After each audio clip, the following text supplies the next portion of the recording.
नमस्कार। यो हो समाचारमा स्वागत छ। म शारदा थापा। म अपेक्षा तिमिल सेना। सुरु गरौं अहिलेसम्मका प्रमुख समाचारबाट।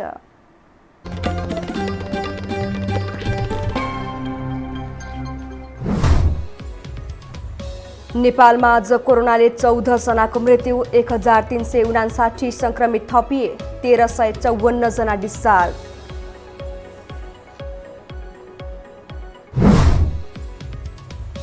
कोरोना संक्रमणबारे बोल्दा सजग हुन विज्ञलाई सरकारी अधिकारीको निर्देशन, चाहे जति पीसीआर परीक्षण गर्न नसकेको स्वीकार।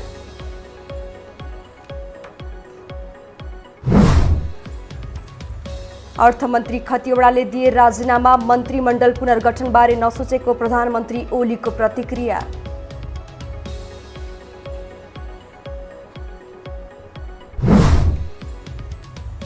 कर्फ्यूका बीच ललितपुरमा गरियो मच्छिन्द्रनाथको क्षमा पूजा, साइत हेरेर 26 गतेसम्म बुङमती पुर्याउने सहमति।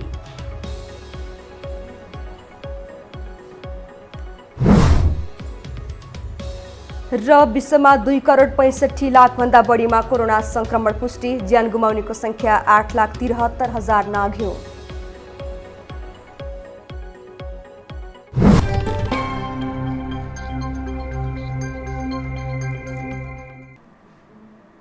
अब समाचार विस्तारमा। कोरोना संक्रमणका कारण 24 घण्टा यता 14 जनाको मृत्यु भएको छ। स्वास्थ्य तथा जनसङ्ख्या मन्त्रालयका अनुसार 10 पुरुष र 4 महिलाको मृत्यु भएको हो।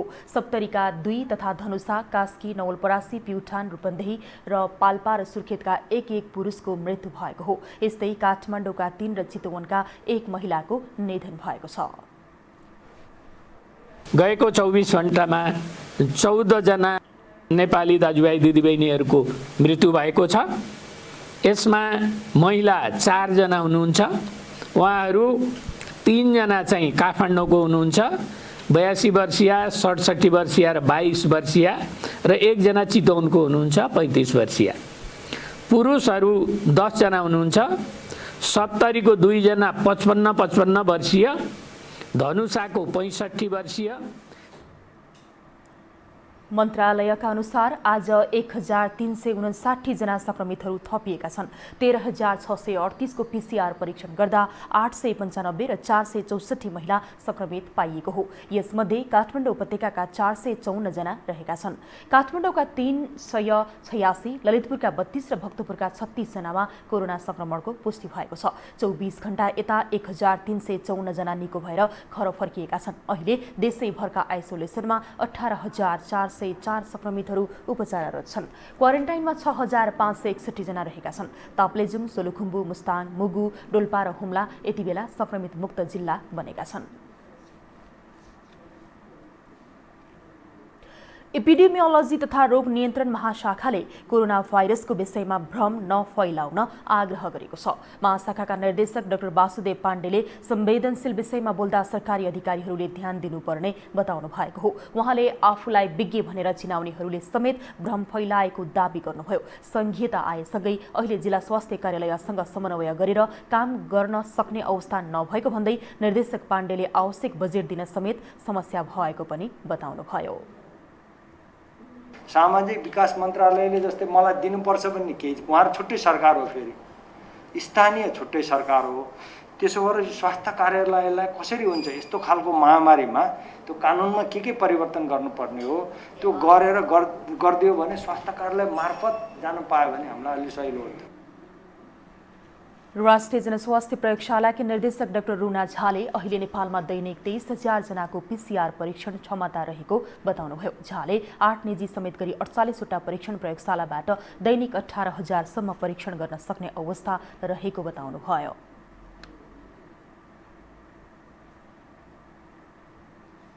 अहिलेको पनि 23,000 चाहिँ आइडियल क्यापासिटीमा हो हैन। अदरवाइज चाहिँ 17-18 सम्म पुर्याउन सकिन्छ। त्यो चाहिँ हामीले पर डे म्याक्सिमम एउटा ल्याबले कति गरेछ त्यसलाई गरेर क्याल्कुलेट गर्दाखेरि पनि 18-19,000 जति चाहिँ पुगेको हो।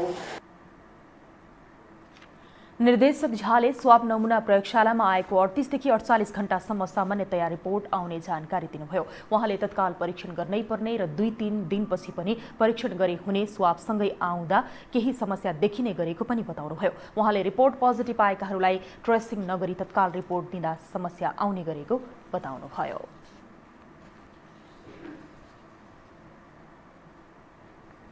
सत्तारूढ नेकपाको सचिवालय बैठकले उपाध्यक्ष वामदेव गौतमलाई राष्ट्रिय सभामा लैजाने निर्णय गरेपछि समर्थनभन्दा बढी आलोचना चुलिएको छ। एकपटक जनताबाट पराजित व्यक्तिलाई चोर बाटोबाट सदनमा लैजानु जनमतकै अपमान भएको भन्दै विज्ञहरूले आलोचना गरेका हुन्। एक रिपोर्ट। नेकपा नेतृत्वले उपाध्यक्ष वामदेव गौतमलाई राष्ट्रिय सभामा लैजाने निर्णय गरेपछि यो कदमको समर्थन भन्दा बढी आलोचना भएको छ। बिहिबार बसेको सचिवालय बैठकले उपाध्यक्ष गौतमलाई राष्ट्रिय सभा सदस्य बनाउने निर्णय गरेपछि बाहिर मात्र होइन पार्टीभित्र समेत असहमतिको स्वर सुनिएको हो। गत आम निर्वाचनमा बर्दिया क्षेत्र नम्बर 1 बाट पराजय भोगेका व्यक्तिलाई अर्को बाटोबाट सदनमा लैजानु जनमतको अपमान भएको उनीहरूको बुझाइ छ। यदि जनताले कुनै व्यक्तिलाई हराइदिएको छ भने 5 वर्ष धैर्य धारण गर्ने र त्यो क्षेत्रमा आफूलाई तयारी गरिदियो। जनताले हराइदिएपछि फेरि जितेर वा फेरि अरू कुनै चोर बाटोबाट म सांसद बन्छु भन्नु भनेको त्यो चाहिँ लोकतन्त्रको उपहास हो। त्यो भनेको एउटा राजनीतिक पात्रको लागि लज्जाको विषय हो। तर नेकपामा तपाईँ हेर्नुभयो भने दुई ठाउँबाट हारेको मान्छे पनि विदेशीको बुई चढेर प्रधानमन्त्री भएको छ। सदनमा जान र प्रधानमन्त्री बन्नका लागि चोर बाटो खोजिरहेका गौतमलाई अहिले चुप लागेर बस्न र आगामी चुनावका लागि जनमत तयार गर्न सल्लाह दिनेको संख्या ठूलो छ। त्यसो त नेकपाले वामदेव गौतमलाई मात्र होइन चुनावमा पराजय भोगेका प्रवक्ता नारायण काजी श्रेष्ठ, भगवती न्यौपाने लगायतलाई पनि राष्ट्रिय सभामा पठाएको छ। जनताको मन जित्न नसक्ने अनि चुनाव हारेपछि चोर बाटो प्रयोग गरी राष्ट्रिय सभामा पुग्ने प्रवृत्ति निन्दनीय र खेदजनक हो। बाधा व्यवधान पैदा गरेर त्यहाँबाट उत्पन्न भएको न्यानोले आफ्नो व्यवस्थापन गर्नेमा केन्द्रित गरेको देखियो। स्वास्नीलाई, छोरीलाई, बुहारीलाई, आफूलाई पराजित भएकोलाई अपर हाउस भनेको पराजित भएका बुढालाई लगेर थुपार्ने हाउस हो भन्नु त। त्यो त दलित, जनजाति, महिला, पछौटे, चेपाङ, अल्पसंख्यक, असहाय, अपाङ्गता भएका व्यक्तिहरूको, लब्ध प्रतिष्ठित व्यक्तिहरूको लागि परिकल्पना गरेको हाउस हो नि त। जनमतबाट फ्याँकिएका व्यक्ति चोर बाटोबाट सदनमा पुगेर संविधान र कानूनकै धज्जी उडाइरहेका छन्। मुलुकमा संघीय गणतन्त्रको अभ्यास भइरहँदा पनि जनमतको खिल्ली उडाउँदै नेताहरूको दुनु सुझ्याउने काम भइरहनु मुलुकका लागि दुर्भाग्य हो। यो हो टेलिभिजनका लागि कान्ति न्यौपानेको रिपोर्ट। अब बाँकी समाचार। राष्ट्रियता राजनीतिमा तेस्रो दलको हैसियतमा उभिएको जनता समाजवादी पार्टी एकताको 2 महिना पुगिसक्दा समेत एकतालाई पूर्णता दिनतर्फ केन्द्रित देखिएको छैन। बरु नेताहरू बीचको भागबन्डा मिलाउन 1000 केन्द्रीय सदस्य बनाउने र को उपाध्यक्ष हुने भन्ने होडबाजीमा लागेपछि सर्वत्र आलोचना चुलिएको हो। एक रिपोर्ट। हरेक दल, नेता र तिनका कार्यकर्ताले राजनीति पद र प्रतिष्ठामा नभई समाजसेवामा केन्द्रित हुनुपर्ने ठूला भाषण र मन्तव्य दिइरहन्छन्। तर तिनै दलका नेता कार्यकर्ता पदको लोलुपतामा लागेर देश बिर्सिदिन्छन्, पार्टी संगठन र सिद्धान्त नै भुलिदिन्छन्। यसको पछिल्लो उदाहरण हो जनता समाजवादी पार्टीभित्र चलेको पद र प्रतिष्ठाको लडाईँ। तत्कालीन समाजवादी पार्टी र राष्ट्रिय जनता पार्टीको एकता भएर बनेको जनता समाजवादी पार्टीको नेतृत्वले एकताको महिनौ भइसक्दा पनि पार्टीको माथिल्लो कमिटी समेत गठन गर्न सकेको छैन। वैकल्पिक शक्ति बन्ने दावाका साथ तेस्रो दलको नेतृत्वमा उभिएका नेताहरूको उद्देश्य पद प्राप्ति बाहेक अरू केही नदेखिएको विश्लेषकहरू बताउँछन्। जसपाका अधिकांश नेताहरू अस्थिर राजनीतिलाई गतिशीलता ठान्दै आए। अर्थात् हरेक 2 वर्ष 1 वर्षमा नयाँ नामको पार्टी खोल्ने, त्यो पार्टी मिलाउने, फेरि अलि दिन पछाडि त्यही फेरि अर्को पार्टी ल्याउने, नाम परिवर्तन गर्दै जाने।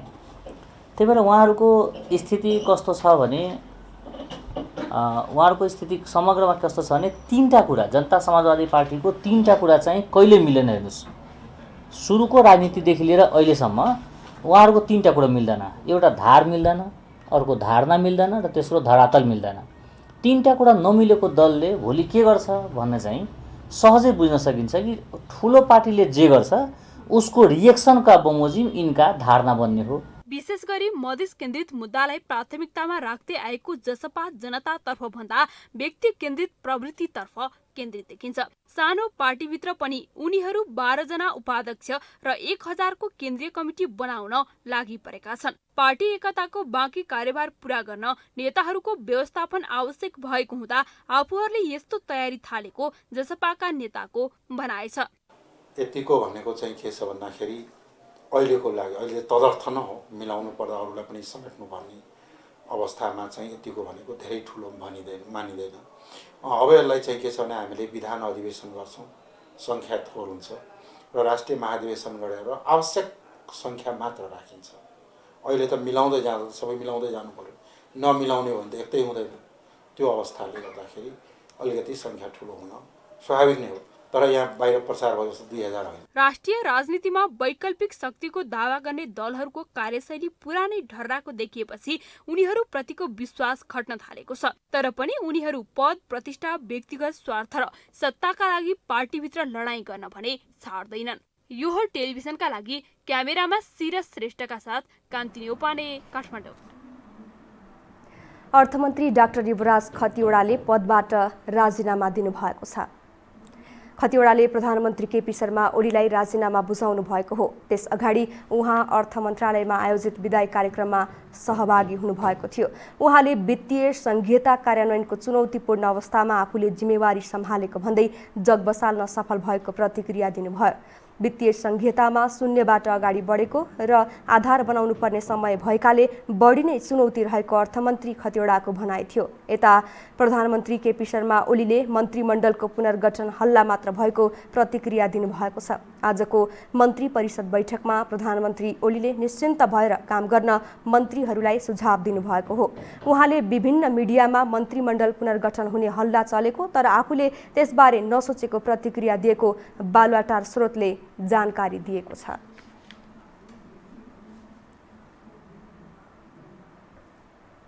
सरकारले विद्यालय शिक्षामा वैकल्पिक पद्धतिबाट सिकाइलाई मान्यता दिन क्रेडिट गणना गर्ने निर्णय गरेको छ। कोरोना संक्रमणको जोखिमका कारण विद्यालय सञ्चालन हुन नसकेपछि सरकारले होम स्कुलिङ, रेडियो शिक्षा, टेलिभिजन शिक्षण, अनलाइन कक्षा लगायतका वैकल्पिक सिकाइलाई मान्यता दिने गरी क्रेडिट गणना गर्ने भएको हो। शिक्षा, विज्ञान तथा प्रविधि मन्त्री गिरिराज मणि पोखरेलले आज भर्चुअल माध्यमबाट पत्रकार सम्मेलन गरी कोभिड-19 को संक्रमण अवधिभर वैकल्पिक शिक्षा मूल प्रणालीको रूपमा विकास गरी मान्यता दिन क्रेडिट गणना गर्न लागेको बताउनु भएको हो।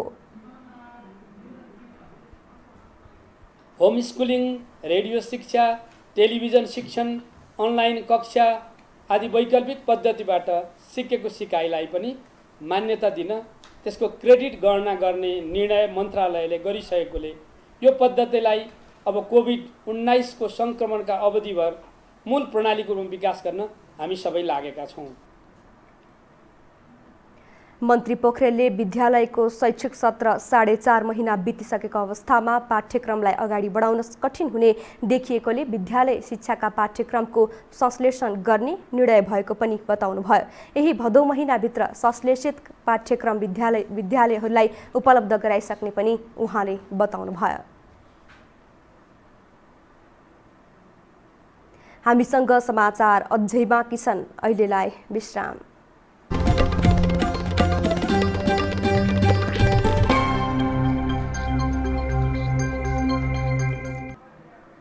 विश्रामपछि स्वागत छ। अब बाँकी समाचार।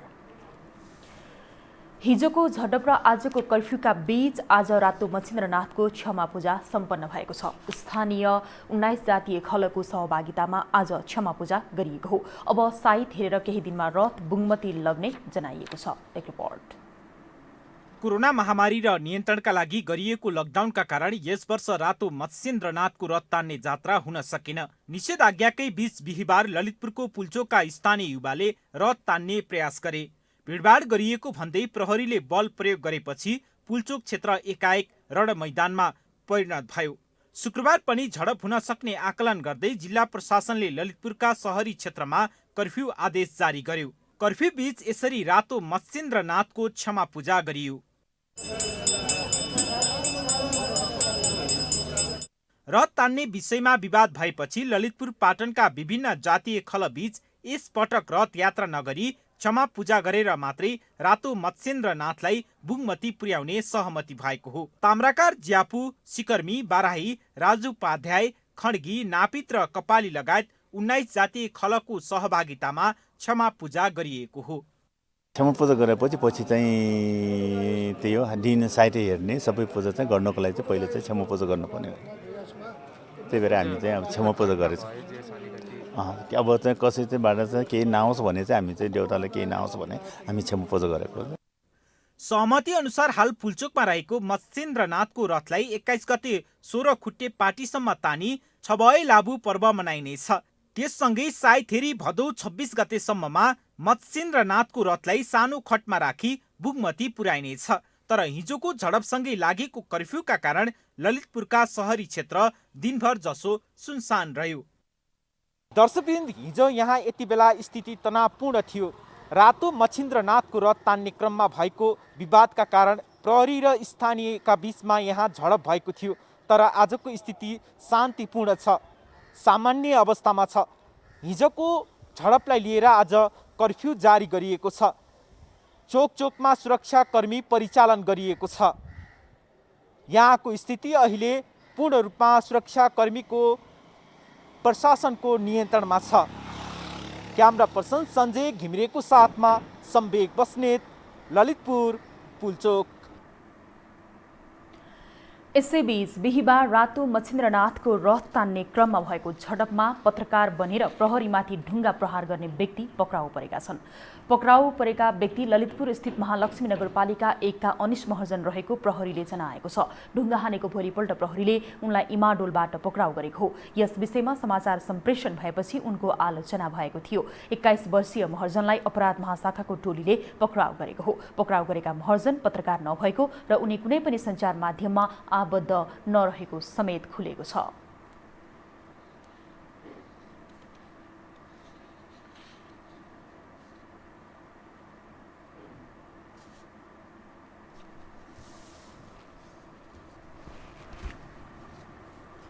अब पालो आर्थिक समाचारको।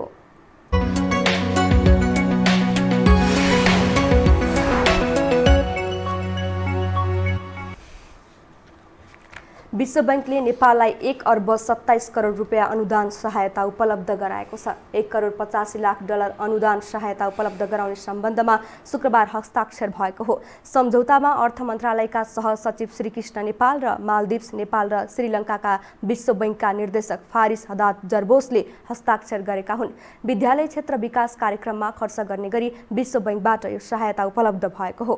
कोरोना महामारीको सङ्कटका बीच आधारभूत शिक्षामा पहुँच कायम राख्न र बालबालिकाको सिकाइमा निरन्तरता दिन यो सहायताले मद्दत गर्ने विश्व बैंकले जनाएको छ। विश्व बैंक समूह अन्तर्गतको अन्तर्राष्ट्रिय विकास सङ्घ IDA-बाट यो सहायता उपलब्ध हुन लागेको हो। विद्यालय क्षेत्र विकास कार्यक्रम विश्व बैंक सहित एसियाली विकास bank, European Union, Finland Global Partnership for Education, Japan अन्तर्राष्ट्रिय सहयोग एजेन्सी, नर्वे, USAID, युनिसेफ लगायत निकायको सहयोगमा सञ्चालन रहेको छ। हामीसँग अन्तर्राष्ट्रिय र खेल समाचार अझै बाँकी छन्। अहिलेलाई विश्राम।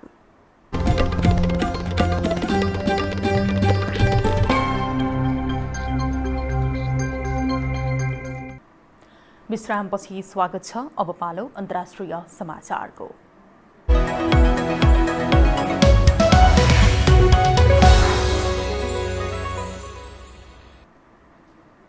विश्वभर कोरोना भाइरस संक्रमणबाट 2 करोड 65 लाख भन्दा बढी व्यक्तिहरू संक्रमित भएका छन्। संक्रमणका कारण 8,73,000 भन्दा धेरैको मृत्यु भइसकेको छ। संक्रमणबाट विश्वभर निको हुनेको संख्या 1 करोड 68 लाख 85 हजार नागेको छ। कोरोना भाइरसको महामारीको कारण विश्वमै सबैभन्दा बढी प्रभावित भएको अमेरिकामा कुल संक्रमितको संख्या 63 लाख 35 हजार नागेको छ। अमेरिकामा संक्रमणबाट ज्यान गुमाउनेको संख्या पनि 1 लाख 91 हजार भन्दा धेरै छ। अमेरिकापछि सबैभन्दा बढी संक्रमित रहेको ब्राजिलमा 40 लाख 46 हजार संक्रमित रहेकोमा 1 लाख 24 हजार भन्दा बढीले ज्यान गुमाएका छन्। यसैगरी संक्रमितको संख्यामा तेस्रो स्थानमा भारत रहेको छ। भारतमा 39 लाख 40 हजार भन्दा बढी संक्रमण भएकोमा 68,500 भन्दा धेरैको ज्यान गएको छ। अब खेलकुद समाचार।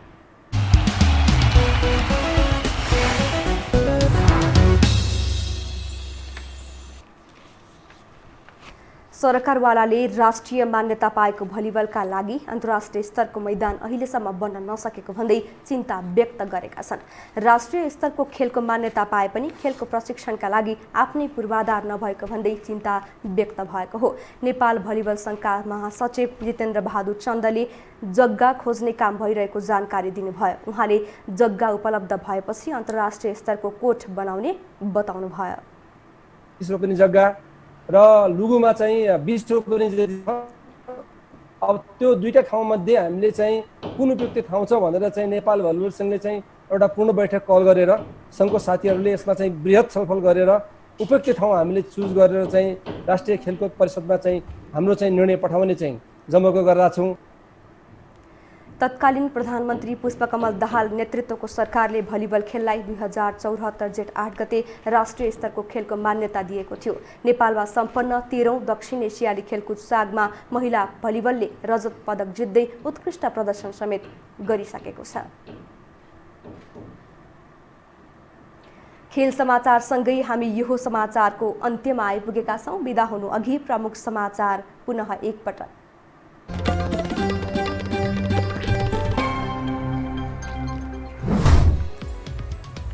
नेपालमा आज कोरोनाले 14 जनाको मृत्यु, 1359 संक्रमित थपिए, 1354 जना डिस्चार्ज।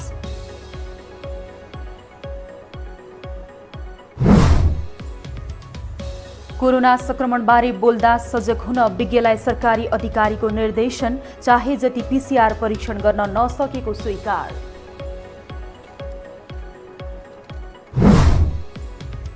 अर्थमन्त्री खतिवड़ाले दिए राजीनामा, मन्त्रीमण्डल पुनर्गठन बारे नसोचेको प्रधानमन्त्री ओलीको प्रतिक्रिया।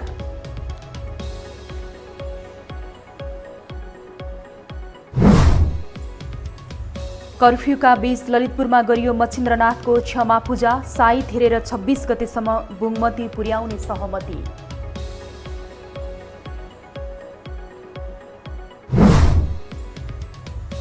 र विश्वमा 2 करोड 65 लाख भन्दा बढीमा कोरोना संक्रमण पुष्टि, ज्यान गुमाउनेको संख्या 8,73,000 नाघ्यो।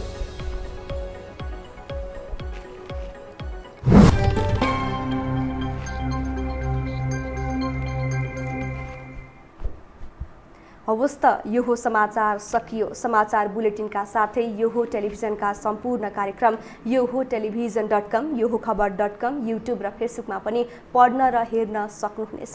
मोबाइलमा यो हो टिभी एप डाउनलोड गरी हामीलाई प्रत्यक्ष हेर्न सक्नुहुनेछ।